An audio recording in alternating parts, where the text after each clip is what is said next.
আসসালামু আলাইকুম। Hello and welcome my dear students. Welcome to concrete math. Concrete math হচ্ছে বাংলাদেশের অন্যতম অনলাইন এডুকেশনাল প্ল্যাটফর্ম। আমি হাবিব আদনান, আজকে তোমাদের ম্যাথমেটিক্স মেন্টর হিসেবে। আজকে আমরা ম্যাট্রিক্স এবং নির্ণায়ক অধ্যায়ের একটা টপিক ক্রেমারের নিয়ম, এটা নিয়ে আলোচনা করব। তো ক্রেমারের নিয়মে যাওয়ার আগে আমরা একটু বলি যে আমরা সমীকরণ সমাধান করতে জানি। আপনাকে যদি আমরা এভাবে দিয়ে বলি যে 3x + 4y + 4 3 = 0, 4x + 5y - 3 = 0, এরকম দুটো সমীকরণ দিলাম। এই সমীকরণগুলোকে সমাধান করতে বলতেছি বা এক্স ওয়াই এর মান বের করতে বলতেছি। তো এক্স এর মান বের করতে হলে এটা প্রতিস্থাপন পদ্ধতিতে করা যায়, অপনয়ন পদ্ধতি, বজ্রগুণন পদ্ধতি, অনেকভাবে করা যায়। কিন্তু এখানে হচ্ছে দুইটা অজানা রাশি, এক্স এবং ওয়াই। যদি আমি আরো একটা অজানা রাশি বাড়াই দিই, যেরকম যে 3z, z সহ নিয়ে আসি, তারপর হচ্ছে 4z = 1, তাহলে এরকম সমীকরণ আরো একটা লাগবে। তিনটা অজানা রাশির জন্য তিনটা সমীকরণ লাগবে। তাহলে তিনটা সমীকরণ যদি আরেকটা নিই যে 3x + 5y - z = -5, এই যে তিনটা অজানা রাশি, তিনটা সমীকরণ। তখন আমরা কি করব সমাধান করার ক্ষেত্রে? যদি আমরা অপনয়ন পদ্ধতি করতে চাই তো যে কোনো একটাকে ভ্যানিশ করতে হবে। দুইটা সমীকরণ সমাধান করে যে কোনো একটাকে ভ্যানিশ করা যায়, একসাথে দুইটা ভ্যানিশ করা যায় না। তো আমরা এই দুটাকে সমাধান করে ধরো z কে ভ্যানিশ করলাম, তাহলে x y যুক্ত একটা সমীকরণ পাবো। এই দুটাকে সমাধান করে আমরা z কে ভ্যানিশ করলাম, তাহলে x y যুক্ত আরেকটা সমীকরণ পাবো। সেই দুইটা x y যুক্ত সমীকরণকে সমাধান করে আমরা x এর মান বা y এর মান পাবো। সেটাকে এখানে বসাইলে x এর মান বা y এর মান যেটা পাইছি এটা এখানে বসালে আরেকটা মান পাবো। সেই দুইটাকে একসাথে এখানে বসাইলে বা যে কোনো একটাতে বসালে সেখানে আরেকটা মান পাবো। এভাবে তিনটা মান, মানে এটা একটু বড় প্রসেস। তো আমরা এটাকে আরো ছোট পদ্ধতিতে বা আরো সহজ পদ্ধতিতে করতে পারি, এত কষ্ট না করে। আর সেই পদ্ধতিটাই হচ্ছে আসলে ক্রেমারের নিয়ম। তো আমি এখানে একটা প্রশ্ন লিখছি, এটা হচ্ছে রাজশাহী বোর্ড 2023 এর প্রশ্ন। এটাকে নির্ণায়ক পদ্ধতিতে বা ক্রেমারের পদ্ধতিতে সমাধান করতে বলছে। ক্রেমারের পদ্ধতির আরেকটা নাম হচ্ছে নির্ণায়ক পদ্ধতি। এটাকে নির্ণায়ক পদ্ধতিতে বলা হয়, নির্ণায়ক পদ্ধতি। আবার এটাকে ক্রেমারের নিয়ম বলা হয় আর কি, ক্রেমারের নিয়ম।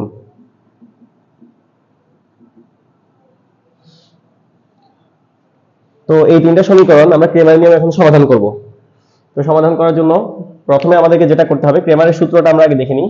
ক্রেমারের সূত্র হচ্ছে x এর মান বের করার জন্য আমাদেরকে dx কে d দ্বারা ভাগ করতে হবে, dx/d। y এর মান বের করার জন্য dy/d, এবং z এর মান হচ্ছে dz/d। এগুলোকে ভাগ করলে আমরা x এর মান, y এর মান, z এর মান পাবো। তো এখানে dx, dy, dz, d এগুলো কি?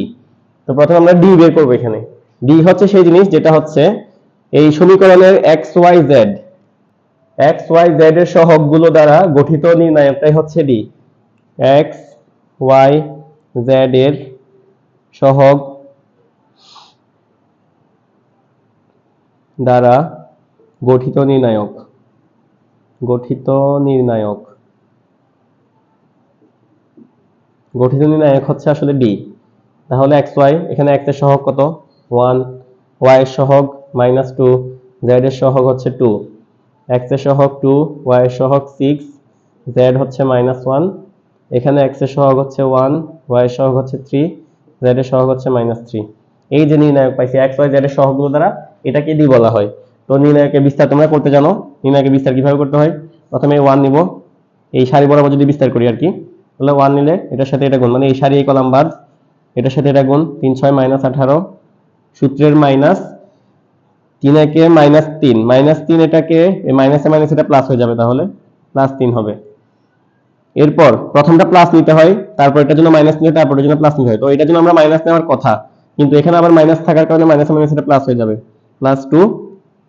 তখন এই দ্বিতীয় উপাদানের জন্য, দ্বিতীয় উপাদানের জন্য এই দ্বিতীয় কলাম এবং প্রথম সারি, মানে সে যে কলামে আছে, যে সারিতে আছে, সেই দুইটা বাদ দিয়ে বাকিগুলোকে এভাবে গুণ করলে এখানে থাকবে -6, 3 দুগুণে 6। তারপর সূত্রের মাইনাস হওয়ার কথা, কিন্তু এখানে একটা মাইনাস থাকার কারণে দুটাকে গুণ করলে সেটা প্লাস হয়ে যাবে। এরপর এরপর হচ্ছে এই উপাদান নিব। এই উপাদান যদি নিই তাহলে এটা হচ্ছে +2, প্রথমটা মাইনাস প্লাস, তারপরটা মাইনাস, তারপরটা হচ্ছে প্লাস। তো +2 নিয়ে এই সারি এই কলাম বাদ, তাহলে এটার সাথে এটা গুণ হবে, 3 দুগুণে 6 মাইনাস 6 একে 6। তাহলে आंसर কি আসছে দেখি।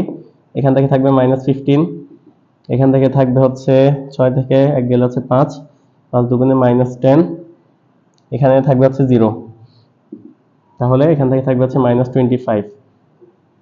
এই হচ্ছে আমাদের d এর মান। d এর মান পাইছি আমরা -25। তাহলে আমাদের সূত্রতে কি কি লাগবে জানো? সূত্রের জন্য লাগবে হচ্ছে ডি, ডিএক্স, ডিওয়াই, ডিজেড, এই চারটা জিনিস বের করতে হবে। তারপর আমরা এক্স ওয়াই জেড এর মান বের করতে পারবো। তো প্রথমে ডি বের করছি, আবারও বলতেছি ডি হচ্ছে এক্স ওয়াই জেড এর সহগগুলো দ্বারা গঠিত নির্ণায়ক, আর সেই নির্ণায়ককে বিস্তার করে আমার সেই মানটা বের করতে হবে। বিস্তার করার ক্ষেত্রে আমরা সাধারণত প্রথম সারি বরাবর বিস্তার করি। প্রথম উপাদানের জন্য প্রথম সারি প্রথম কলাম, সে মানে প্রথম উপাদানটা যে সারিতে আছে এবং যে কলামে আছে সেই দুইটা বাদ দিয়ে বাকি যে চারটা আছে তাদের নির্ণয় করতে হবে। অর্থাৎ এটার সাথে এটা গুণ করতে হবে, মাইনাস দিয়ে এটার সাথে এটা গুণ করতে হবে। তো এটার সাথে এটা গুণ করলে -18, মাইনাস ছিল, এটার সাথে এটা গুণ করলে -3 হয়, সে মাইনাসে মাইনাস এটা প্লাস হয়ে গেছে। প্রথমটা প্লাস নিতে হয়, তারপরে উপাদানটা মাইনাস নিতে হয়, সেটা মাইনাস নেওয়ার কারণে সেই মাইনাস এই মাইনাস নিলে আবার প্লাস হয়ে গেছে। 2 নিয়ে এবার সেটার জন্য এই সারি এবং সেটার কলামটা বাদ, বাকি যে চারটা আছে এই চারটাকে তাও এদিক থেকে এদিকে গুণ করলে -6, এদিক থেকে এদিকে গুণ করলে -1। তো সূত্রের একটা মাইনাস এবং এই মাইনাস মিলে প্লাস হয়ে যাচ্ছে আবার, এবং প্রথমটা প্লাস, তারপরটা মাইনাস, তারপরটা হচ্ছে আবার প্লাস, এটা প্লাস নিয়ে করলে +2। তাহলে এটার জন্য হচ্ছে এই সারি এবং এই কলাম বাদ, এটার সাথে এটা গুণ, মাইনাস এটার সাথে এটা গুণ। তাহলে এই হচ্ছে অবস্থা। এখান থেকে আমাদের ডি এর মান পাইছি -25। এবার আমাদেরকে ডিএক্স বের করতে হবে, এই চারটা জিনিস বের করতে হবে, ডি, ডিএক্স, ডিওয়াই, ডিজেড। তো ডিএক্স যদি বের করি, ডিএক্সটা কি? ডিএক্স হচ্ছে এখানে যে এক্স এর লাইনটা আছে, এখানে সবগুলো এক্স এর সহগ, কিন্তু এখান থেকে এক্স এর সহগগুলো আমরা এখানে বসাইছি। এক্স এর লাইনে আর এক্স থাকবে না, বাকি সবগুলো সেম থাকবে। ওয়াই এবং জেড এর লাইন এগুলো সেম থাকবে, এই যে এগুলো সেম আছে, এই দুইটা লাইন সেম থাকবে, কিন্তু এক্স এর লাইনে এখন আমরা ধ্রুবক পদগুলো নিয়ে আসবো।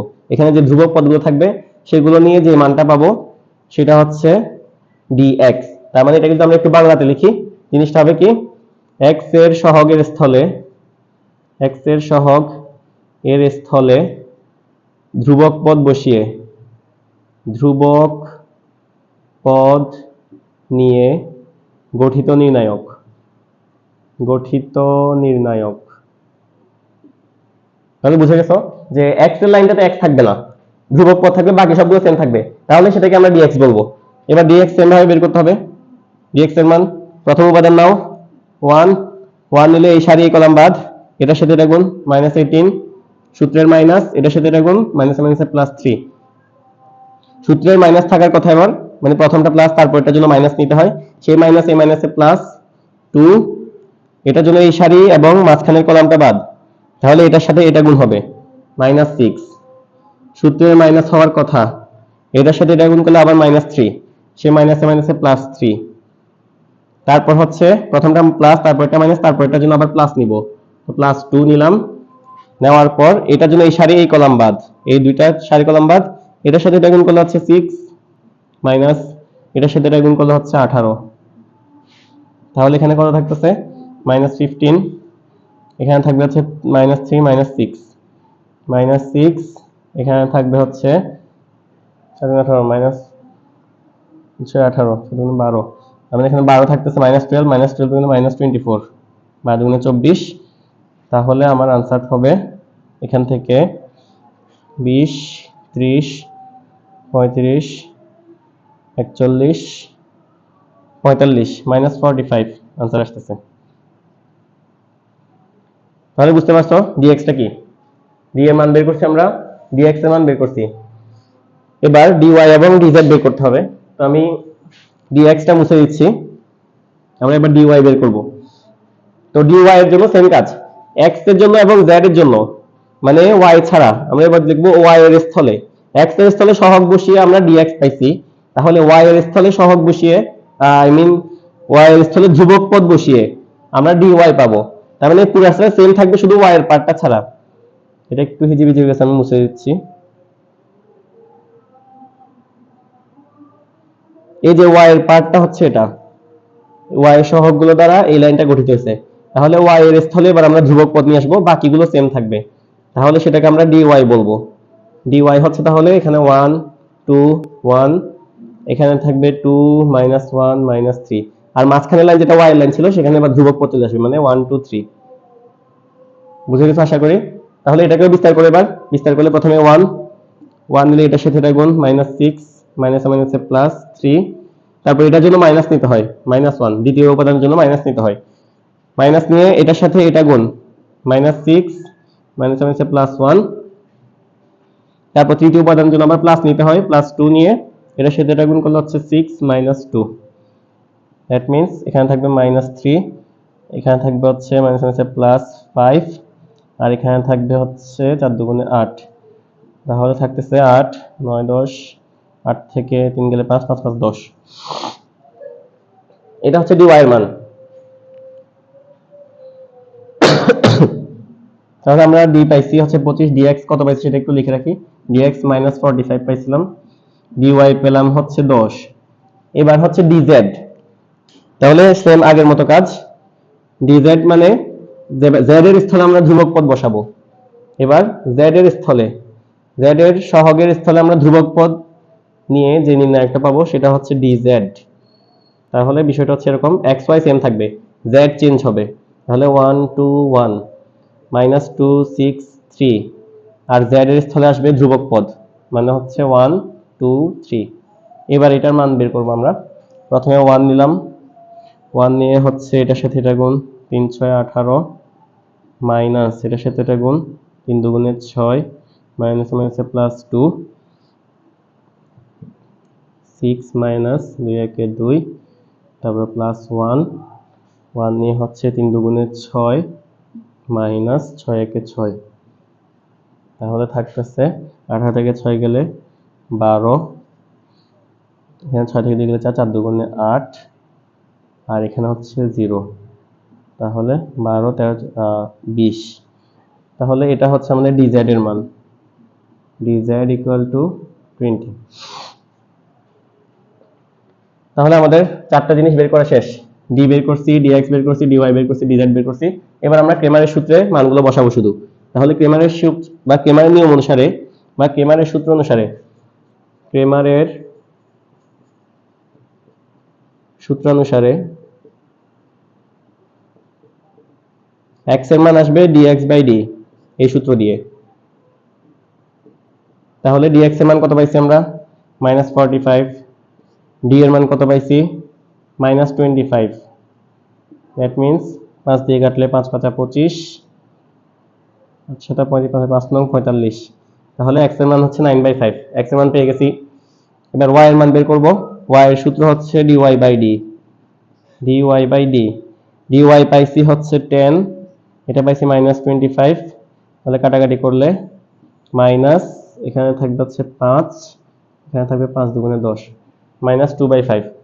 এবার z হচ্ছে dz/d, dz এর মান 20, d এর মান -25, কাটাকাটি করলে -4 5 20, 5 5 25। তাহলে এটাই হচ্ছে x এর মান, y এর মান এবং z এর মান। আমরা দেখি আমাদের আনসারটা মিলছে কিনা।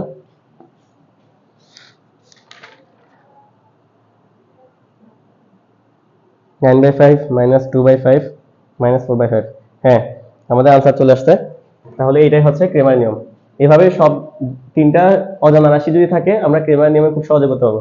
তিনটা না, দুইটা, চারটা, পাঁচটা যাই থাকুক আমরা এই নিয়মে করে ফেলতে পারবো। এটা হচ্ছে আমাদের ক্রেমার নিয়ম ছিল।